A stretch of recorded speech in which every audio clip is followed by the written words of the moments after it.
Are we doing Dark Tower? We're going to do Dark Tower. Okay. I'm so excited. Okay, Dark Tower is a classic Stephen King, one of his like earliest. Oh yeah. And started in the 70s. I think the first one was in the 70s. Yeah. And The third one was in like 78 or 80 or something like that. Yeah. 81, something like that. Wrote it before he got big and then kind of went back to it. Yes. And now it's going to be a series on Showtime. It's going to be a TV or a movie. A movie. I don't know about the series. I haven't heard about that. Yeah, movie, TV series. It's going to be a movie. We've heard both. But it's got, who's the guy that's in it? Idris Elba? Idris Elba. Let's start that again. So it has Idris Elba in it. Idris Elba as Roland. Yeah, who can forget that guy? I'm going to say something that You just take us out. people You just might start not us like. off. I was so scared. I got this word. My friend was like, "Did you hear Matthew McConaughey is going to be in Dark Tower?" And I like had this moment of terror because I thought they were going to do him as Roland. I'm so glad it's Idris Elba instead. So who is McConaughey going to play? I think he's going to be the Man in Black. I did not like the novel. Oh! Yeah. When did you read it? Oh, I just read it again maybe 3 or 4 years ago. Recently. I wonder if this is an age thing too. I started it when I Maybe. was younger. Like it was it up. it was entertaining, but you know, I've read later King and liked it more, and I just didn't understand the appeal. Why don't you start by telling me what you like about it? I just love Stephen King. I'm a Stephen King geek all the way. Because I think he's so clever in the things that he does. I could geek out about this for days. He's a genius. When he's at his best, like nobody can because touch he him. works. Okay, first off, the first 3 books. How which I many can't books remember, are there? 7. Oh my god. I mean, he went back to the series as he got older and better. If you were a constant reader, Yeah. he had it on his mind for all of these years and kept trying to go back and then finally sat down in like the 90s and was like, I'm really going to go back, which was 20 years after. And I read them in early 90s and had to wait. And I didn't even have to wait as long as like older people. I'm old people now. We are old people now. But there's a split in this series. So book 1 through 3 is setting things up. It sets the stage, but that is really young King. And they're not as good, I don't think. And But that's from true for all 4 young King. From 4 on, Is King in his prime. So do I have to read all 3? Amazing. Can I just start with book 4? I have to start with all. I have to do the first 3. yeah. See, actually, my sister has this problem. I keep telling her how fabulous it is. Yeah. And she can't get past book. And I keep telling her, you've got to get past book 3. You've got to get to book 4. Because book 4 is really my favorite. Okay. I think book 4 is his most fantastical, like most fantasy-laden book. Look, if he's playing the long game with this, like it's still a fun genre. I mean, it's like a gothic western. Gothic Western, but like an alternate reality because Yeah. you see images of America in it, but then he mixes it with like old world, almost like England, time of kings and stuff. Roland's basically would have been a Knight king in or his something.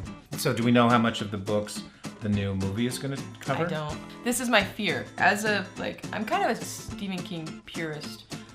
I have a lot to say about this. Go on. Number 1, I think Stephen King makes the best movie adaptations out there. Who's better? So much to unpack there. And what I mean is like true to book movies. You can tell makes sure he has a lot of editorial rights when he signs over a movie. So his movies, in my opinion, are really, really true to book. His work is adapted very faithfully. Yes. And I feel like it's only gotten better. Like Yeah, a bad Stephen King movie now is light years ahead than a bad Stephen King movie 20 years ago, Yeah. 10 years ago. Well, I think that there was a break point right about the time. I'm telling you, I'm geeky into this Stephen King thing I know. for hours. I can go with you part of the way. So I'm gonna say that Misery marked a turning point. Yeah. From Misery is the turning point, and it's pretty true to the book. There's Yeah. some things they changed because I think cutting off a guy's feet on TV would Not- not have been cool. not back have worked. then. I think from that point forward, the movies got way more faithful. Like starting with Shawshank Redemption. Shawshank, Shawshank is Green right Mile. on. Green Mile is right on. Same director. And I mean, they're those very, things very are- close. I'm sure that there are some. I shouldn't say they're right on because some purist out there that beats me is gonna be like, no. Yeah. But they're really, really close. For me, as an English major, I get into these kinds of fights all the time about the literary merits of King. Because everybody's really easy to dismiss him as just this pop Or you know, horror. a horror He is not. author. He's young Not in a King. traditional sense. Young King. Young King for sure. Like It, okay, yes. Yeah. But that is so old. Well, and it was so that like reflective he's so of where different he was now. at. Yes. He had a lot of substance abuse issues and things like that, and Young King is really reflective of that. But And Young King, he had something to prove. Oh, When yeah. when you're an author and you're trying to break in, he had Yeah. to find his niche. And now that he's like More megastar, established. he can do whatever the heck he wants. And I think that the we stories now have gotten see better yeah, and yeah. more intuitive. Well, and he's matured. But I always point people to The Green Mile. You want to see King as literature, read The Green Mile. Did you read it when it came out? Yeah, as the cereal. Oh my God, Or as it was the a monthly cereal? cereal. Yes. No, I would go to Barnes and Noble and I'd be Yeah, standing that's there. exactly I think where I I skipped was. school to do that. Yep. Which I didn't skip school. I was geeky. Yeah. I'm pretty sure I skipped school to go to Barnes and Noble every month So- and get the little cereal. King decided to do this experiment, and it's like classic old school Charles Dickens type process, where instead of releasing a novel all at once, for one summer in the mid to early 90s. Yeah. I'll put the actual date down here in post. He decided to release this story in 100-page increments. So we had to go to the bookstore and get It's a little tiny a one. little tiny. we should have brought those. I'll bring it up next time we do this. Because he had a hard deadline and because he had a hard page count, those stories are Phenomenal. so tight. There's a little mini story in each, I would say, but then it builds for the next. Yep. And thank God that movie turned out great. It did. But that's about the time I started to have faith in Stephen King making movies. I was yeah. like, you can't make The Green Mile into a movie.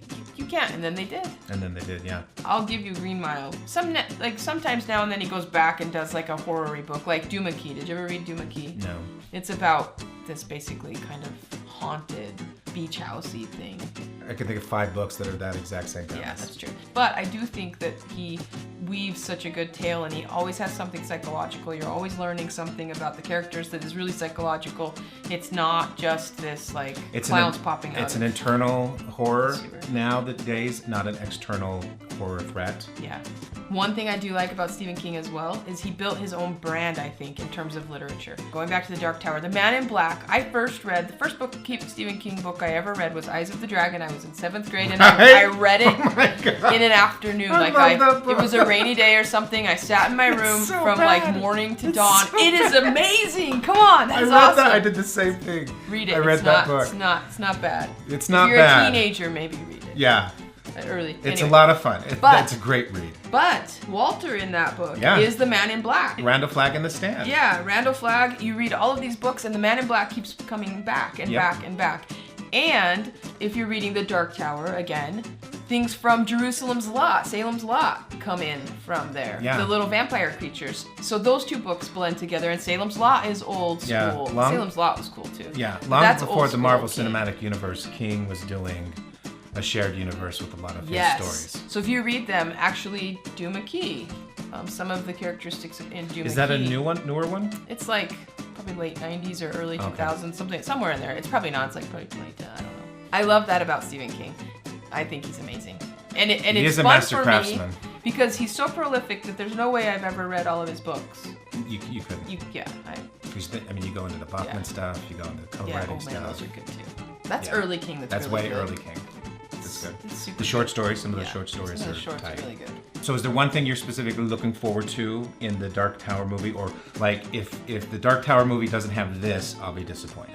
I will be disappointed if they try and do the Dark Tower in anything under the 15 hours that it will take. There's 7 books, right? If you consider that every book is 2 hours. Mm-hmm. And actually the first 3 I think they could lump into potentially 1. Do you think one movie? Maybe 2. So that's the question. But definitely 2. Definitely 2. We've got a 7-book series, the story that spans 30 years probably, and the time that he gosh, took more to than write that. it. So is it going to be a book per movie, a book and a half per movie? Well, some of the later books, I think books 1 through 3 could be 1 to 2 movies. Okay. Because books 1 through 3 really you meet the characters A lot of and walking. a lot of walking. Little, You meet the characters and they Hobbit-esque. start on their little trek and they get to the crazy train. right. Literally, they go on the crazy train. So I think that's could be 1 to 2 movies. But from there, I would have a hard time because I think books 4, 5, 6, and 7 almost stand alone because each of them. Book 4 for sure has to be its own. You want to see them take their time and really Yes. unpack Yes. this. If they're going to do it well. Be Peter Jackson about it. Be epic about Peter it. Jackson, Lord of the Rings, not Peter Yes. Jackson, Hobbit. Right. Yes. God, not Hobbit. Yeah.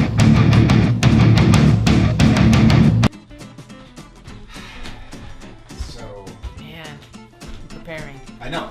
Mentally preparing. Okay, let's do it.